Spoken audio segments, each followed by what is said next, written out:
this is going to be the poison patient, treatment modalities and rationales that go along with that. The objectives that were sent out: briefly review medications and other items found in the poison patient. We're going to look at pharmacodynamics and pharmacokinetics and poisoning. That is what the body does to the drug and what the drug does to the body. And then review antidotes found in EMS or emergency medicine. We'll talk some of the risk benefit of administering activated charcoal, which most of you guys are probably not carrying anymore. It has been taken off of the list from K-beams. And discuss resource for managing an overdose patient, poison control, maybe the hazmat team, toxicology. I will mention toxicologists are kind of hard to come by. So the best chance for you being able to get in touch with the toxicologist is going to be at a level 1 center. So for the area here in Northern Kentucky, I would contact University Hospital. They do have some board certified toxicologists on staff. But other than that, it's going to be pretty hit or miss as to whether or not you're going to find somebody that's certified in toxicology. It's kind of an add-on specialty after medical school and residency, et cetera. All right, so we're going to start off here with cyanide poisoning and CyanoKits. I'm going to be talking to you about it. The presentation was created by Schoberg, as I already mentioned, so to give him some credit for it. So the purpose here: toxic gases continue to be produced from a smoldering fire, and this goes without being said. So part of this is going to be like the first part of the lecture about us, right? We need to make sure that we are providing protection for not only the public, but for ourselves as well. So as we respond to situations where synthetics are burning and we know we're producing cyanide gas and carbon monoxide and those types of things, we need to make sure that we are protecting ourselves as best we can as well. Even if the air appears to be smoke-free, toxic pollutant or products of combustion can still exist in dangerous concentrations. So again, make sure that we have good air monitoring and you're utilizing the equipment that you have prior to doffing SCBAs and getting out of the equipment. And I understand that can be very difficult to do. We're always quick to try to take your SCBA off and not necessarily have any type of respiratory protection, especially on a very hot day. But the reality is, if we can protect ourselves from the respiratory component, hopefully it will benefit us, long into the future. So air monitoring devices should be deployed, and firefighters should continue to wear their PPE and SCBA until overhaul is complete. This is probably written in most policy or at least guidelines. And the reality, as I've already mentioned, it probably does not occur that way. And I'm not throwing stones. I have been guilty of that as well. We just need to be aware and probably better about not violating that particular policy. So what is a hazardous atmosphere? So flammables in excess of 10% of their lower explosive limit, or LEL. If you are a hazmat person, then this is going to speak to your language. If you're not a hazmat person, then just kind of bear with me for the next few minutes here. But 10% of their lower explosive limit is flammables, and that's going to be a hazardous atmosphere. So oxygen, it should be around 20.9%, or most people would say 21.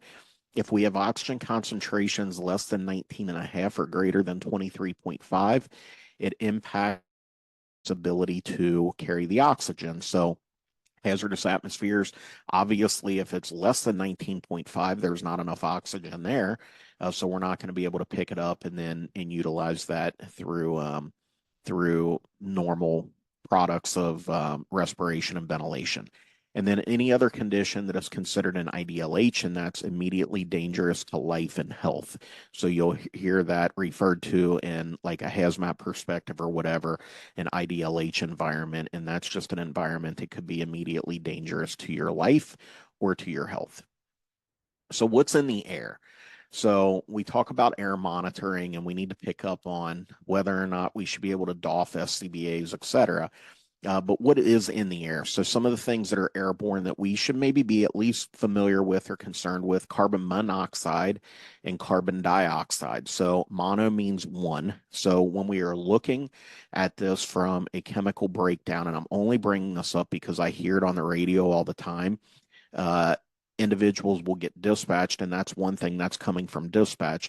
But probably more striking is when we have folks that return communication on a radio and say it was a CO2 activation. And if it was a CO2, that's fine, but CO2 is carbon dioxide, not carbon monoxide. So again, if you're new into it, make sure that you're using proper terminology because other people are listening to that. So carbon monoxide, carbon dioxide, formaldehyde, cyanide, and that's what we're going to kind of focus on here, nitrogen dioxide, sulfur dioxides, and then other carcinogens. So there's a lot of different things in the air that we're breathing in unbeknownst to us, because some of them don't have, a smell, some of them don't have taste, those types of things. So we're pretty unaware the environment that we're in until sometimes it's too late.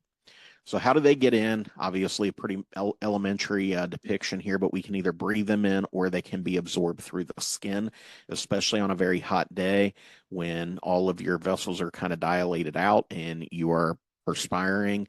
It's going to allow those unwanted parts or byproducts to basically be able to penetrate the skin more readily. So we don't want to do that. So what do we do to protect it? Obviously, if you have the ability to kind of wipe off, I know some agencies are carrying like baby wipes and those types of things to clean skin. The other thing that we're able to do is obviously wear your full PPE, including SCBA, and then try to get the PPE off and make sure that you get cleaned up and you get a shower as soon as reasonably possible after the event. It's really the only thing that we're going to be able to do to try to protect ourselves and prevent some issues down the line. Air monitoring equipment, the tool is only as useful as the operator's skill level. So we have air monitors available to us. Sometimes they get used correctly, sometimes they don't.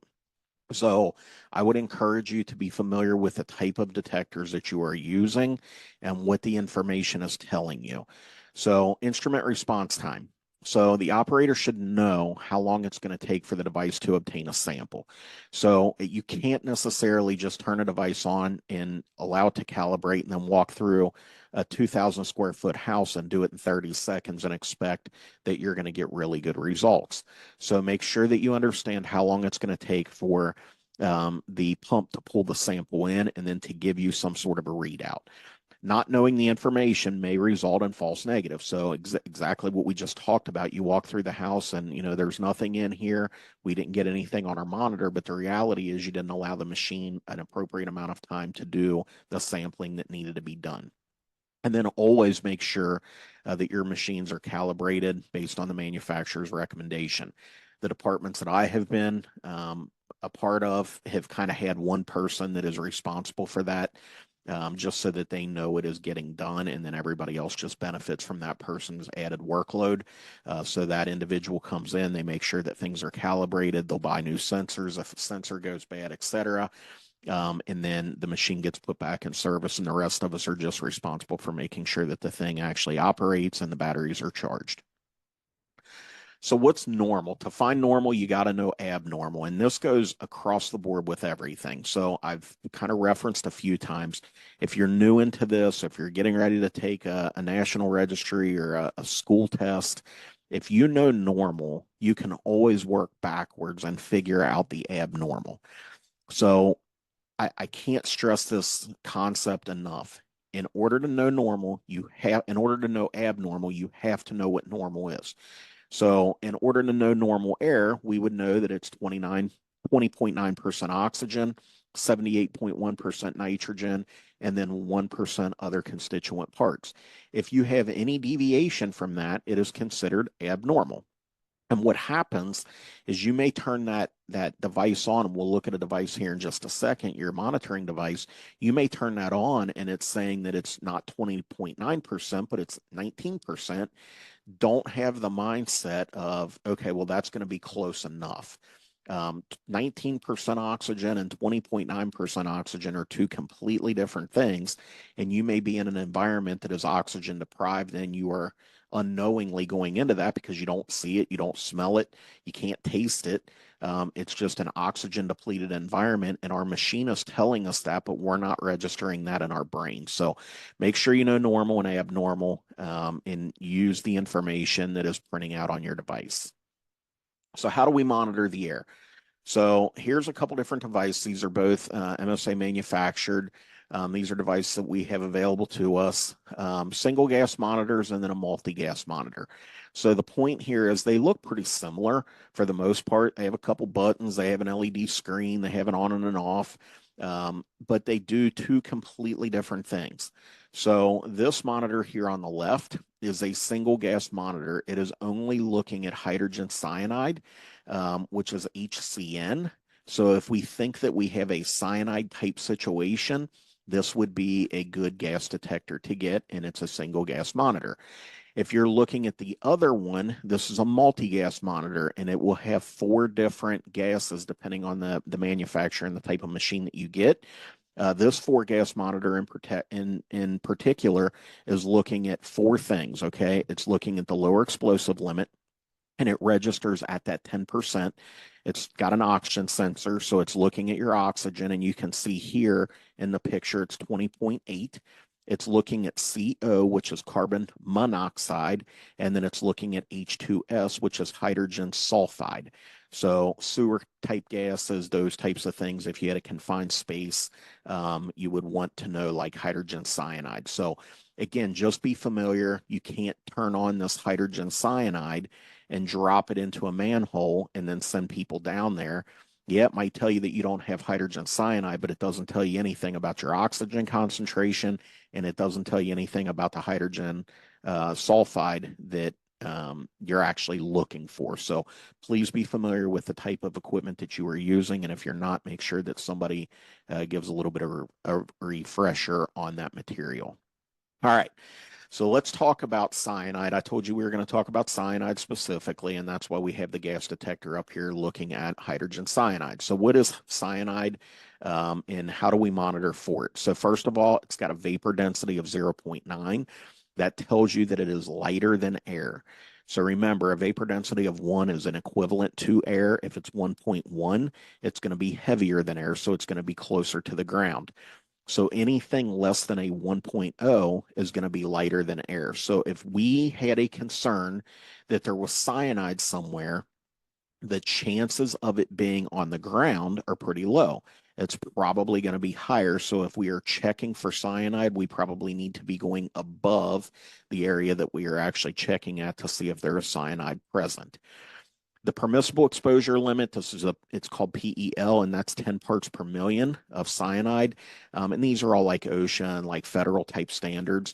And this is the amount that a worker can be exposed to over an 8-hour shift.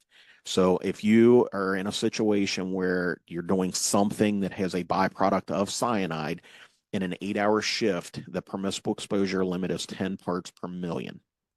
The IDLH, so when it becomes immediately dangerous to life and health, is 50 parts per million.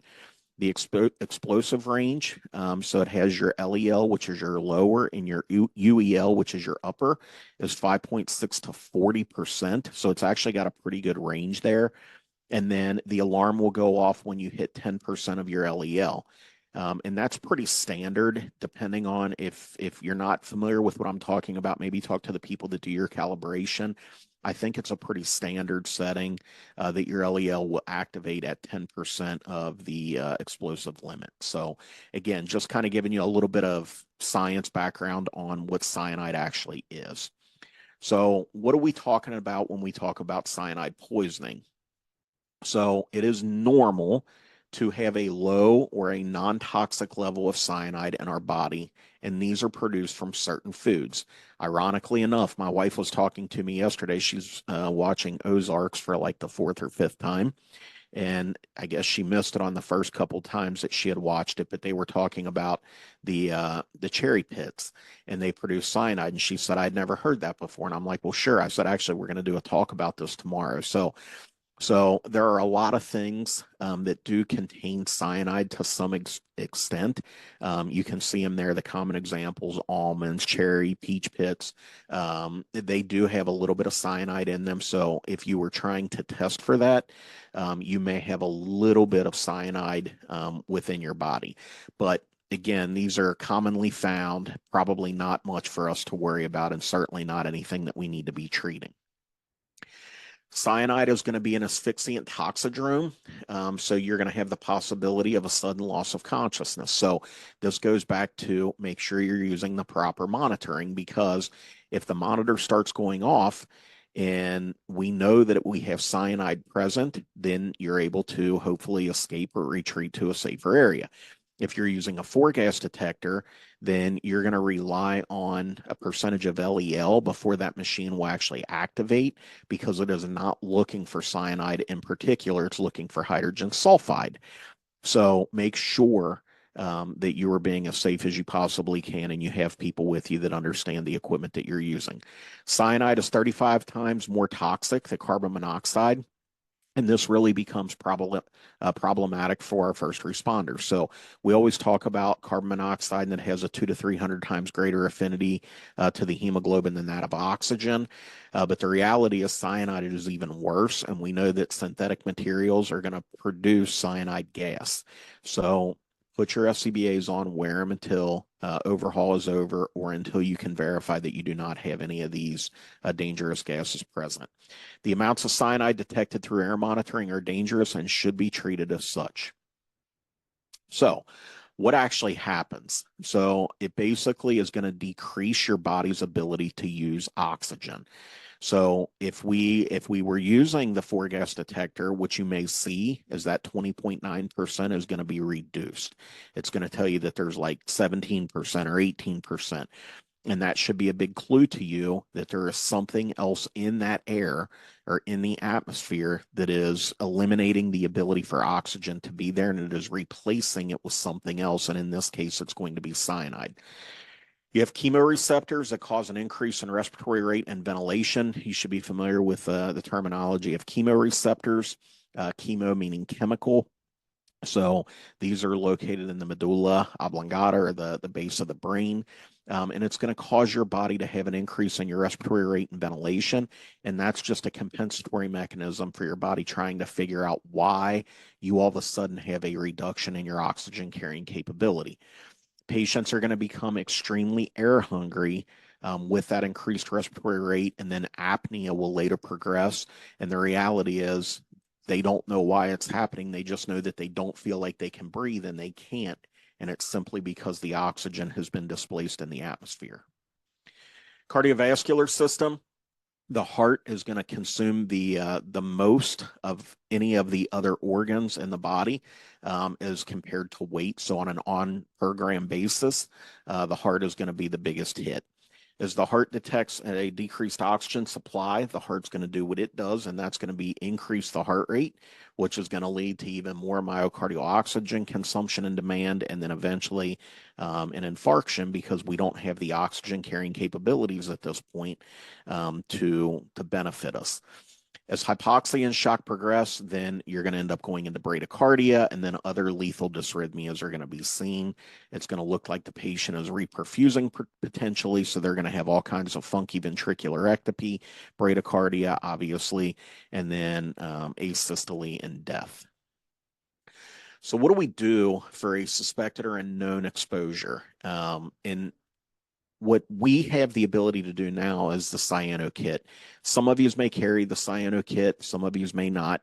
That's fine. It is costly for agencies to have this. It does have a relatively long shelf life of about 3 years. So if you buy it, and you break it up over a 3-year period, it's roughly $300 a dose. If you're looking at a one-time hit, it's about $1,000 a dose. So it depends on how you have to sell it to your administration. If you do not have it available to you, I would highly recommend that you know where you can get it at. Maybe it is your neighboring department. Maybe it is University Air Care. They have it available to them. So if your agency doesn't have hydroxycobalamin or CyanoKit available, at least know your resources on where you're going to be able to get CyanoKit from in the event that not only the public, but certainly one of our first responders is overcome with potential for cyanide poisoning. So I'm going to take a little bit of time here and kind of talk about CyanoKit, and then what the previous medications were, and why CyanoKit is actually such a good benefit to have at this point. So it is administered as an antidote, and the primary goal there is to remove the cyanide so that aerobic metabolism can resume. We're not talking about from the atmosphere. Hopefully, the person's already out of the atmosphere at this point. We're talking about internally in the patient's system. We want the CyanoKit or the hydroxycobalamin to bind to the cyanide so that it can basically be peed out or eliminated through urine. If that happens, now we have the ability to carry oxygen on those hemoglobin once again. So the medication that we're talking about here is hydroxycobalamin. It's 5 grams, and that is capable of binding cyanide to become cyanocobalamin, which is basically vitamin B12. If you end up, if any of you are drinking like a Monster or any type of energy drink, if you look at the back of that, my guess is that you'll end up finding cyanocobalamin as one of the ingredients in the drink that you are consuming as you sit there. So cyanocobalamin is one of the things that you will find, and it is vitamin B12.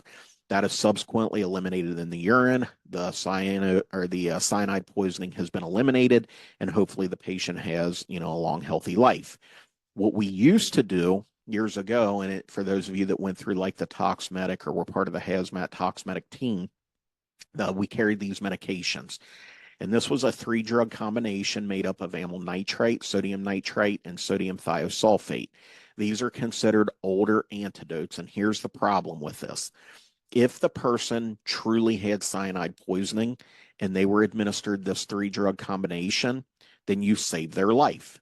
It was going to bind to the cyanide. It would eliminate the cyanide. They would have the ability to carry oxygen. And then moving forward, hopefully they would do fine. In the event that the person was not cyanide poisoned, what you had effectively done was block the hemoglobin from being able to pick up oxygen. So probably not a good thing to do. And the problem in the field or in the pre-hospital setting is it can be hard for us to determine if the person has cyanide poisoning or not. So if I back up one slide, enter CyanoKit or the hydroxycobalamin, we can give this medication now to really anybody, and it's not going to have benign or untoward side effects if they are not cyanide poisoned. The reality is they have just gotten their annual dose of vitamin B12. It'll be eliminated over time in the urine, and there's not going to be any type of side effect or untoward effect from the administration of the medication.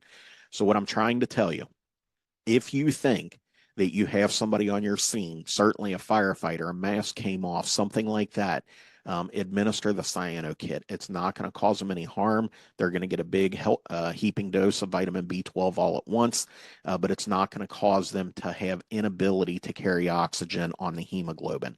If you are still using this older system and this older antidote, then it can certainly cause problems for you if the person is not in fact cyanide poison. So just something to think about if you have these medications available, which is why we still have them available. We just don't administer them. We would go with hydroxycobalamin, but we have these medications because they can be useful in other situations for antidotes.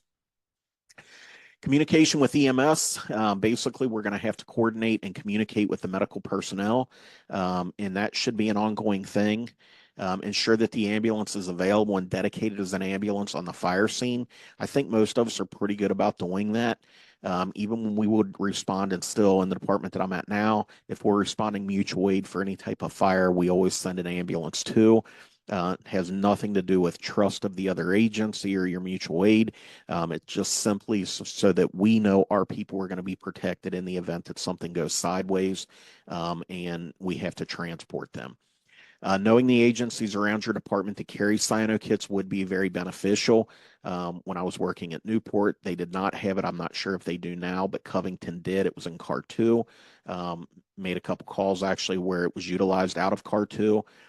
Air Care has it available, and now I'm in Hebron at this point, and we do carry CyanoKits. So if you guys need it as a resource, feel free to request us, and we would be happy to bring it to you. But if you're not close to one of those agencies, then know your next door neighbor and whether or not they have it and who you would call for in the event that you need it.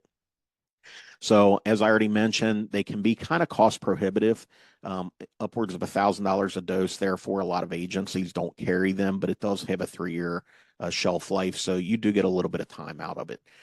So decontamination, if you have somebody that you think has been poisoned, cyanide poisoned, remove the patient from the environment. Make sure that they're on 100% oxygen with a non-rebreather.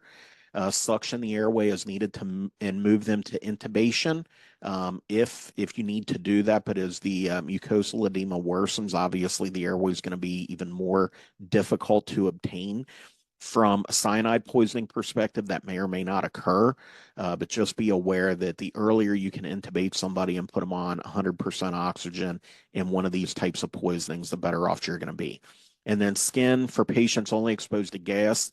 Basically, what you're going to do is remove the patient from the source and then remove any other clothing or trapped or absorbed vapors. There's not going to be a whole lot that you're able to do as far as decontamination of the skin from a gas. All right, let's look at the CyanoKit setup. So the only reason I left this in here, put this in here, is just so that you kind of get an idea. Make sure you know where they are kept. And if you have multiple units, that you keep them in the same spot, because in the unfortunate circumstance that you have a firefighter down that you're trying to get this to, it is going to be a hectic situation and you need to know where they're at. So CyanoKits in our agency are kept in identical places on the ambulance. And inside the case, you have angiocash, you have a quick reference guide, the CyanoKit itself, a 500cc saline bag, and then large syringe and IV start packs so that you can administer, you can initiate an IV, and then you have your entire setup here to get the hydroxycobalamin or the CyanoKit administered to your patient. So the CyanoKit is branded. It is a kit that contains 5 grams of hydroxycobalamin for IV administration. It can be cost prohibitive, but it does have a 3-year shelf life, so it does offer an extended lifetime, which can be seen as a pro over the cost, especially if you can sell it that it's only $300 a year. Will turn the patient's skin and secretions red, and that can last up to a couple of weeks. So if you give that to a patient and they regain consciousness, etc., make sure that you tell them, or obviously the hospital probably at that point tells them, that it's a side effect of the medication that has been administered to them, and it is a completely normal finding. So when do we give this? So if a patient was exposed to fire, smoke in a confined space and cyanide poisoning is suspected or known, then we would administer this. What I would like to share with you is make sure that you give this through a dedicated IV line. You don't want to mix this with other medications. So if you're going to put the line in, basically it's going to be dedicated for your CyanoKit administration. PEDS dosing, we'll look at this just briefly. I don't expect you to remember this. Certainly you can use other resources to determine, but the dosing here is 70 mg per kg and to a maximum of 5 grams. So if you just did the math, we take 5 grams, you're going to put this in 200. That gives you 1 gram per 40 or 1,000 milligrams per 40, which breaks down to a concentration of 25 milligrams per ml. In a kid, the point is you should be administering about 3 cc's per kilo for pediatric dosing. So again, I don't expect you to really remember that, but the time to figure this formula out is probably not when you have a kid that has been cyanide poisoned and is on their way to cardiac arrest. So if you want to jot this down or put it in notes, or at least have a quick reference in the event that you have to give this to a pediatric patient, it is approved for peds. It should be about 3 cc's per kilo of the final concentration that you would be administering. All right, so diluent does not come with the kit. 200 cc's of normal saline must be added to the glass vial. So if you remember back in our kit, they carry a 500 cc bag. In order for your concentration to be right, you need to add 200 cc's of normal saline that you have to add to that glass vial. So what you're going to end up doing is there's an autofill injector port, basically. And we'll talk about this here in just a second, but you're going to end up filling that glass bottle, which is going to end up giving you your final concentration, and then you're going to administer this over 15 minutes of time. So the IV tubing, there's 3 different types of tubing: a gravity or a non-vented, a filtered, and then a vented type tubing. So the tubing that is going to come in your CyanoKit is we'll look at here in just a second in literally the next slide. So how you're going to assemble this, you're going to take 200 cc's of normal saline.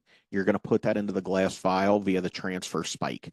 So there's already a transfer spike that is available. You're going to stick that into the 200 cc's, or you're going to administer 200 cc's of normal saline into the glass vial, and there is a fill line on there. There's a line on the glass vial to fill for the 200 cc's. Once you get to that 200 cc's, you need to stop. Otherwise, you're going to have it too dilute for administration. We want our concentration to be the same. We're going to rock the vial back and forth for about 60 seconds, but we don't want to shake it vigorously. Just make sure that you're kind of turning it back and forth so that the medication can mix with your normal saline. The next step, you're going to take the supplied vented tubing, okay, and you're going to connect that to the existing IV site and line, and then you're going to infuse that over 15 minutes. So you can see here's my vented tubing. I'm going to attach that to the hydroxycobalamin that we've already added our saline to. And then this part of the line is obviously going to go down and insert into the patient's angiocast so that you can administer it over the next 15 minutes. Final thought. Heart attack and cardiac arrest are the leading cause of line of duty deaths in firefighters, with a lot of these occurring on the fire ground. So really the question is this: is it from a cardiovascular disease, or could it have been from a cyanide type poisoning? We don't know.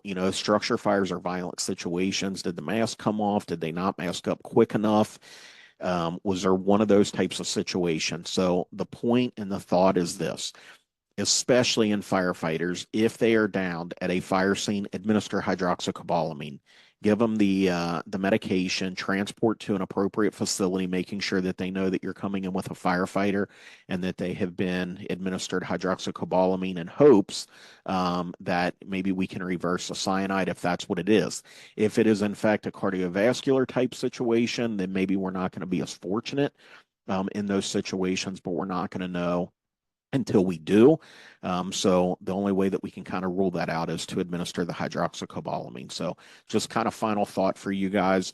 Again, not something that we give a ton of. I have never personally administered the CyanoKit. As I told you, though, I have been on the scenes where they have been administered a handful of times. So I've been witness to it. I've just never done it myself. The thing is, think through these things now while you're sitting in a classroom, in the event that you have to do it later today or tomorrow, or unfortunately, at least you're going to have an idea of what your plan is going to be so that you're not kind of fumbling at the time that the patient needs the medication administered to them. All right, so there's some bibliographies there.